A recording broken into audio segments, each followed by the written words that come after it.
खूप छान, खूप छान. स्वतः सोबत इतरांचाही विचार करायचा ही शिकवण अत्यंत महत्वाची आहे.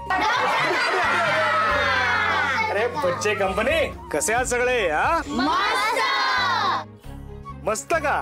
पण आता फक्त मस्त राहायचं नाही, आता फिट अँड फाईन व्हायचं. काय व्हायचं? Fit and fine. Very good. आणि आपला मेडिकल कॅम्प सक्सेसफुल करायचा. Very good. आणि त्याकरता हे बाहेरचे डॉक्टर आहेत, त्यांच्याकडे आपापलं नाव द्यायचं. चला पळा पटापटा. नमस्कार डॉक्टर, मी तारिणी. नमस्कार, मी केदार. मी कत्री. सर मी टेक्नो. मैं फातिमा. नमस्कार, मी डॉक्टर कामत. हो सर, तुम्हाला सगळेच ओळखतात. इनफॅक्ट आम्हाला सगळ्यांनाच तुम्हाला भेटायची खूप इच्छा होती. आज या मेडिकल कॅम्पमुळे तुमची भेट झाली, खरंच खूप बरं वाटलं. मला खूप बरं वाटलं. आणि तसं तुमचंही कौतुक करावं तितकं कमीच आहे. हो खरंच, काय सांभाळ करणं फार सोपं असतं, पण संस्कार करणं अत्यंत महत्वाचं आहे, आणि जे तुम्ही करता. सर, आमच्या परीने जे होतंय ते आम्ही करतोय. आता सर, तुम्ही वेळात वेळ काढून आमच्या विनंतीला मान ठेवून इथे आलात, त्याबद्दल तुमचे खूप आभार. ठीक आहे रे, ते माझं कर्तव्य आहे. हा, आणि हे कर्तव्य करता करता माझा त्यात थोडासा स्वार्थ सुद्धा आहे. सर, कुठला स्वार्थ? आता या मेडिकल कॅम्पला येणं हे माझं कर्तव्य आहे, आणि बच्ची कंपनी सोबत मज्जा करायची हा माझा स्वार्थ आहे. आणि सर, तुमच्या बिझी शेड्यूल विषयी आणि तुमच्या कामाविषयी आम्ही सगळेच खूप ऐकू. अरे ठीक आहे ठीक आहे, किती कौतुक कराल. चला कामाला लागे. चला. हो, आता सगळे आलोच होत एकत्र, तर चला आरतीपासून सुरुवात करूया. लगेच या. अरे वा. केदार, रिपोर्टर्स. हे इथे कशाला आलेत?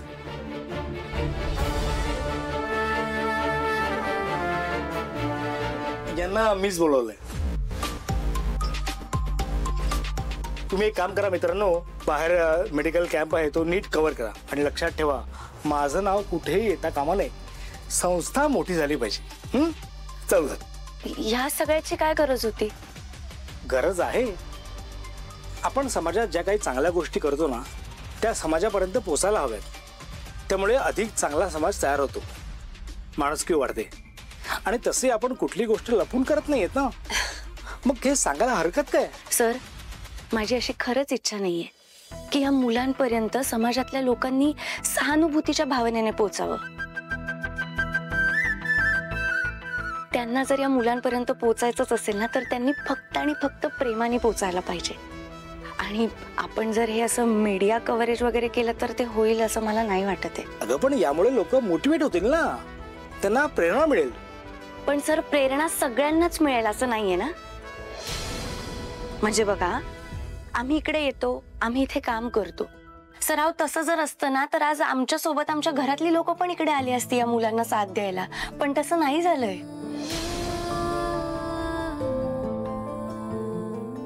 म्हणजे मी त्यांना चुकीचं नाही ठरवते, मी फक्त माझं ऑब्झर्वेशन तुम्हाला सांगते.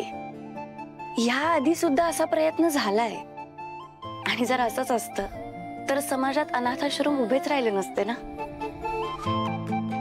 ही मुलं अशी नसती, प्रत्येक घरात एक एक जण असलं असतं. तुझं म्हणणं पटतंय मला. आलोच. मित्रांनो, मला माफ करा, तुम्ही या. तुमच्या मॅडमशी बोलतो. तुम्ही या. आणि पुन्हा एकदा खरंच सॉरी की माझ्यामुळे तुमचा वेळ वाया गेला. Thank you. Okay sir. Thank you so much sir. चला आता आरती करूया. चला लगेच.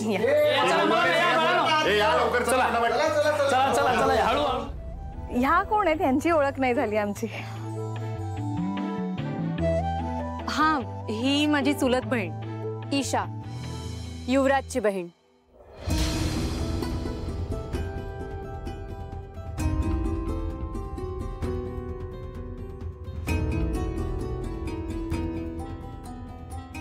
अगं बाई, म्हणजे करवलीच की.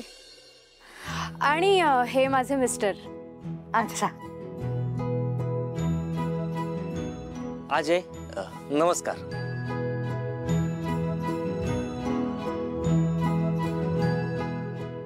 आणि चेतना वहिनी आणि मकरंद भाऊजी नाही आले का? हो, खरं तर त्यांची सुद्धा खूप इच्छा होती यायची, पण आमच्या घरी सुद्धा गणपती असतात ना. हो, आणि आमच्या घरी पाहुण्यांची खूप रेलचेल असते.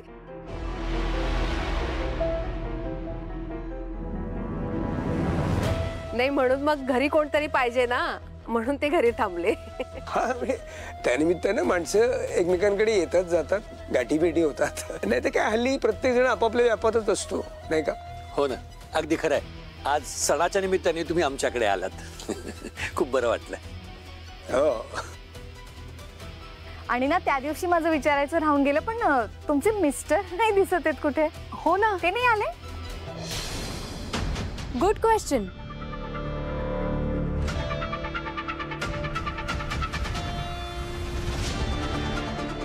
ते येत नाहीत कुठे. का?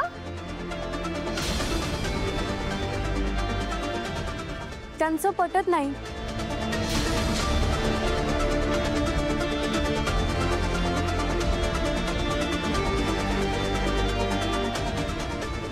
नाही, हरकत नाही. म्हणजे संसार म्हटला की छोट्या मोठ्या कुरबुरी होतच असतात.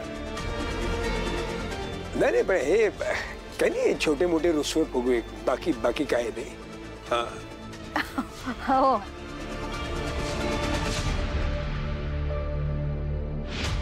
काही नाही, नात्यात थोडं जरी प्रेम असलं ना तरी गैरसमज दूर व्हायला वेळ लागत नाही. आणि आज विघ्नहर्त्याच्या कृपेमुळे लवकरच तुमचे गैरसमज दूर होतील. आणि आमची तारिणी देवी आहे ना, तिच्या कृपेनं सगळं भलं होईल तुमचं. देवी आई, खरं तर तुझ्यामुळे आज माझी हिरा सुखरूप आहे.